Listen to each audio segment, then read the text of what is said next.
listening to the IELTS podcast. Learn from tutors and ex-examiners who are masters of IELTS preparation. Your host, Ben Worthington. Let's start again. Take number 3, go. Okay. Hello there, IELTS students. In this episode, we're going to be talking with Sara, who recently took the IELTS exam, and she's got a lot of interesting information to tell us. So, Sara, could you tell us where you're from and why you're taking the IELTS exam, please? I'm originally from Honduras, and I decided recently that I want to move to Canada. Right, gotcha. Yeah. And how were you preparing for the IELTS? No, you said that you heard the podcast and you just wanted to take the exam once and pass it and get straight through. Is that Yeah, so I told you that I'm living in the States right now. So whenever I first came here, I had to take the TOEFL, and I had to take it a couple of times. I actually think I took it 3 times. Right. So I was about to, I don't want to do the same with the IELTS. I really want to pass it the first time. Right. So I found your podcast on Spotify. I use the app a lot. So I found you there, and I listened to the stories that your students were telling, and like just your tutorials in general. So I decided to go for it because I didn't want to do the same. I didn't want to take it more than one time. Gotcha, yeah. Yes. It's I think I mentioned this briefly before, but like this mentality, and I've had this mentality before when I was taking my driving test. I just took test after test after test, and I wasted so much money, and I should have just like spent That's what I thought too. Like, if I don't pass it the first time, then I have to pay this like $230. I don't remember how much it cost. So I might as well just spend this $150. I think that's what your course, or 130 something. I don't remember exactly how much. So I was like, I might as well just go for it and just try to pass it the first time, you know? Yeah, very good idea. So what was your biggest challenge before joining the course? I think generally speaking, it was the writing part, the one that had me worried, and the reading part a little bit too. But since, I consider myself very lucky because I have been living in the States for a while now. So I know that my speaking is okay. I know that I have an accent, but I actually love that. but yeah, so I know that my speaking, I mean, you get nervous and that's it, but I know that I'm fine with my speaking. And my listening, I did practice every day just because sometimes, you find like these really random topics and then just, So I tried to I did a listening like every day for a month or more. Genius. Wow. Very good. Very good. Yes, as I said, I wanted to pass it the first time. I really didn't want to do that again.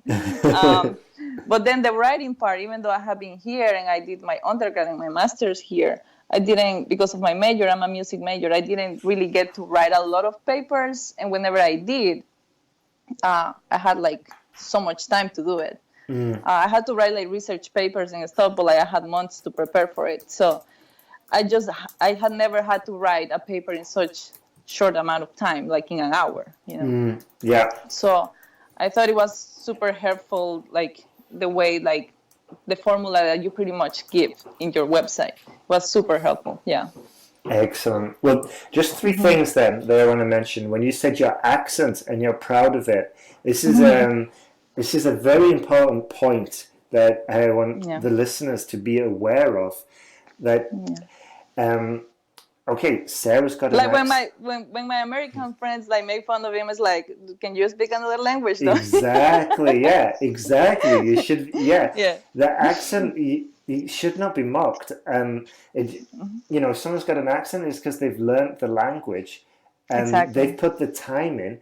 And the only real thing that matters with accents and with a language is that if you can be understood, Yeah. If a glass. Yeah, that's right. I got an 8.5, so I was like a little worried about it in the test. But even with my accent, I got a really good score. Exactly. So I was very happy. Yeah. Yeah. I mean, if two native English speakers are talking. Maybe a Glaswegian from Scotland and, I don't know, a Texan. Yeah? They're probably not going to understand each other. And these two are native English speakers. So the only way to qualify whether an accent is good or bad is whether the people can understand it, because a Glaswegian, he could fail the IELTS speaking if the examiner couldn't understand him. He has to modify his accent, and that's a native English speaker. So yeah, I totally agree with you there with the accent. And when I speak foreign languages, my accent, my friends rip me as well. You know? Yes. And yes, just feel comfortable with it, because you should be proud because you're able to speak more than one language. Exactly. Not a lot of people can do that. Yeah. Super point. And the second point about doing a listening exam every day, that's just genius. And I would strongly recommend the students to have the same mentality and take a reading test every day, or a listening test, whichever is your weakest area, and focus on really working that. And then the final thing that I want to say, Sarah, when you said that you don't want to take test after test after test, then investing in something, in a course that's going to make sure that you get the pass first time, it kind of pays for itself, rather than spending $600 on 3 tests, buy a course, pass. And that's not even mentioning all the time all the time used up in studying again, in preparing again, in going to the test center, and like the roller coaster emotional ride of sort of like the nerves, the fail, it's quite a tough journey.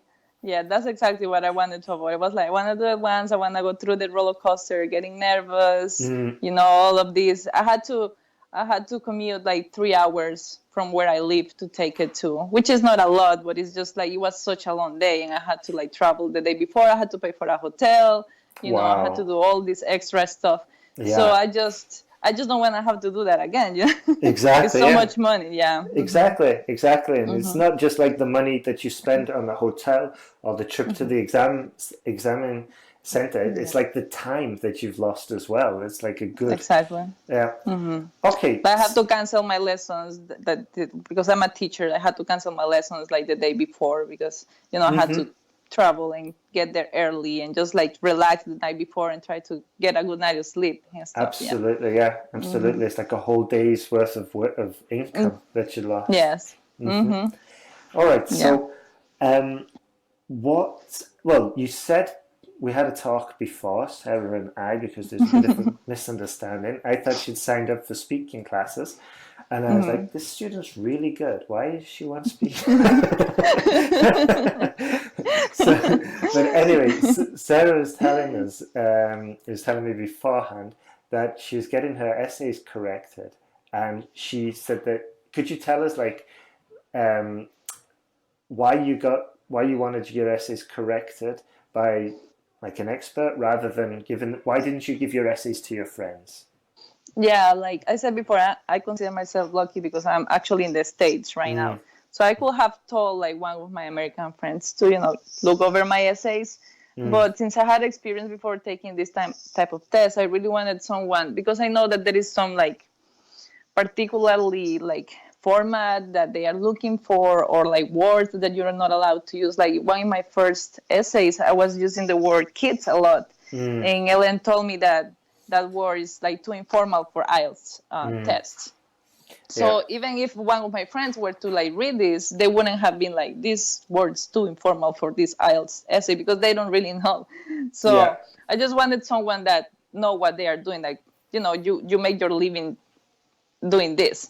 So I wanted a professional to help me out, because I think my English is in a pretty good level. But I wanted, I just, as I said, I wanted to get it out of the way. I just wanted to do it once. So I just went for it. Yeah. Super. And what happened on your test day? I was nervous, of course, but I felt very good about my listening, and I got an 8.5. Wow. it got a little tense. I was another girl there in the writing part. And you really need to practice. You really need to practice your timing. Yes. Because it got a little awkward because I feel like she didn't have time to like pass her answers to the cheat. And she was really like trying to like make the person that was collecting the test, like she was like, I'm not done yet. And everyone was so awkward. So she was trying to get extra time and she was like, nope, you need to give me your test right now. Wow. So I just feel like, like you don't know, like maybe this is like a really expensive test for whoever is taking it, Yeah. But you're really like, whenever I tried to do a reading test the first time, I really struggled because you don't have time to read it. Yeah, this is so You true. literally need to come out with like ways. It's pretty much a word search, Yeah. So you like, especially the reading part, I would encourage everyone to like practice it because it's so much text in such short amount of time. Like an hour is not enough for like 3 different type of text, Absolutely. So just make sure that you have time at the end to pass your answers, because I think that she actually finished, but she just didn't pass the answers, So I was feeling bad about it. And it was just awkward. Yeah, for sure. Yeah. Yes. So make sure you transfer those answers in time, or you might have to fight with the vigilator, like that girl did in the. No, enough. Yes, and like it was kind of awkward because they were being loud. They were kind of like fighting. She didn't want to give the test back. Wow. Oh wow. Yeah. Yeah, it was very awkward. All right. So and what happened on your speaking exam? Can you tell us? I was actually very impressed because most of the people that I listen in your podcast, they were so like dead in the face, like no expression at all. But I was very lucky. Like the person, it was a girl, and I think she looked young. She was about 30 something maybe. She was smiling all the time. Yeah. So I felt good about my speaking. I don't know if it was because I was doing good, or she's just very nice. This reminds me, like I was talking with my friend just the other night, and we were saying like some of the differences between Americans and British people, and I was like, yeah, Americans, they smile all the time and they're so enthusiastic. And it kind of just made me think now that I guess taking it in America, you're going to have obviously an American examiner, and for the speaking, having somebody smiling and enthusiastic in front of that you, was very it's helpful. going to boost your confidence rather than some, sad, depressed, morbid British guy. Yeah, I was like prepared for the worst. Like I saw like videos in YouTube of like mock tests, and they are like so dead. Like it's just like you're talking to the wall. But like no, I was very lucky in that too. She was very nice. She was very helpful. Like like we had like we didn't talk, but we had a small talk at the beginning, just like, hey, how are you? And she was fine. But That's excellent. Right then. Yeah. So can you tell us, you scored, what was it, 8.5 for the reading? Did you say? No. Writing and reading was 7, and speaking and listening was 8.5. So yeah, it was an overall of 8. Wow, that's fantastic. Excellent. And what would you say to somebody who's thinking about joining the online course at IELTSPodcast.com? I will tell them go for it, because as I said, you don't really want to be paying a lot for like retaking tests and stuff. You might as well just do it, and you're gonna spend less at the end, even though you're thinking about it. But if you have to do the test again, you're gonna be spending the double. Exactly. So yes, especially in the writing part is extremely helpful. So yeah, what did you find helpful with the writing part? It's just having someone telling you, like you have like a format there, and like I think it was super helpful for me come and just like came out with ideas you know. And yeah, you like said in some of your podcasts, just everything is going to be related to money. That always helped me, because I like every topic that I was thinking about, I was just like going to, okay, what's the monetary part of this that I can talk about, you know. Just coming with ideas and stuff like that. It was very helpful. Like that's like the first step in your course. You just give a lot of topics and you have to come out with ideas. So I did a lot of reading because there was stuff that I wasn't familiar with. But yes, and just having someone like helping you and correcting you, it was extremely helpful. Yeah, I think getting the feedback. Another thing that I found helpful, you said in one of your podcasts, I know that my speaking is in good shape, but you know, whenever you are, I feel like my English fails me in the worst moments. And you speak a second language, you know what I'm talking about. Absolutely, like whenever you have to, you know. Whenever you need it, it just disappears. Exactly. It's just like, it's just hey. like, no, you don't know English at all. Yeah, exactly. And you're just like, I thought you could speak, you know. Like, wow. Exactly. So you said in one of your podcasts, because I still live here and I have been doing a lot of jobs interviews, but I just already decided I will move. But I had stopped doing job interviews, but you said in your podcast you might as well and just like practice. Yeah. And like the week before like my IELTS, I had like this job interview and the lady was extremely like intense. Wow. Just like she threw at me like really personal questions and stuff. Wow. And I think, she was like, she called me one day and I didn't know. I had applied like 2 weeks ago or something. Yeah. And I called her back because she left a voicemail. Yeah. And she was like, I told her that I was interested. And she was like, first of all, tell me why you didn't answer me the first time. I was like, okay, lady, calm down. You know, and she asked me she was so intense, but she made me nervous. So I thought that it was super helpful. It was like the week before the IELTS. I was like, okay, I feel prepared now. Like this lady asked me like about everything she could like ever imagine. She asked me about my parents. She asked me if I have a boyfriend. She asked me like a lot of questions. Yeah. Wow, that's awesome. Yeah, I love that tip though. So did you do this on purpose? Like, yes, I did on purpose because I knew that I wouldn't. Yeah. So you applied for lots of jobs. You had no idea. In other circumstances, after she being so intense, I wouldn't have kept going with the interview because I was like, I wouldn't want to work for you. Okay. I see. But because, you know, I kind of needed the stress of it, I just kept going with it. And I let her like ask me whatever she wanted, you know. That's super. But did you apply for lots of jobs beforehand to get this interview practice? Or was it just kind of like a coincidence? Like, oh yeah, I replied, but I'm going to talk with her anyway because she's calling. It was a coincidence. Yeah, Gotcha. I wasn't like doing it. Yeah. Okay. But still. Yeah. I think I have told students before that, hey, if you want to get that interview practice, go for those job interviews, you know. Yeah. Just take advantage. Okay. Yeah, I think the week before my IELTS, I just like returned calls because I had done it before. I had applied before, but that week I returned calls just to get the, you know, yeah. Yeah. I love it. And she got me very nervous.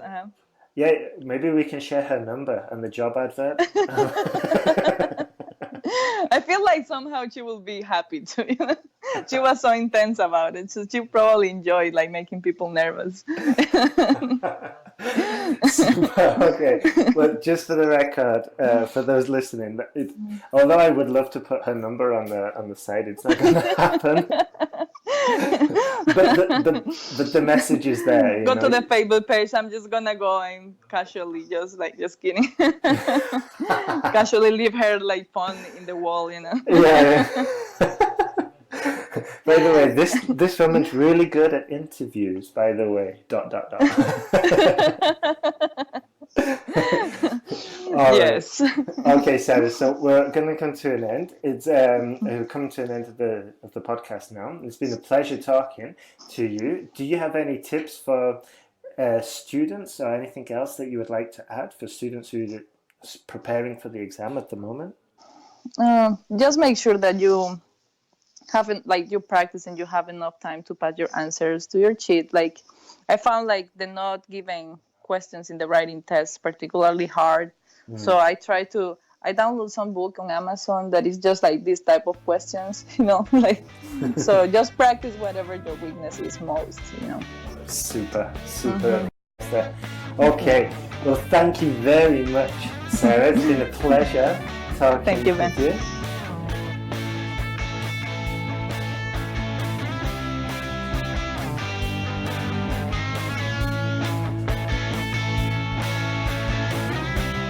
Thanks for listening to IELTSPodcast.com.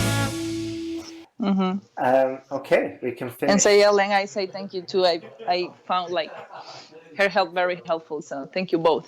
Okay, yes, definitely. I'll send a message on.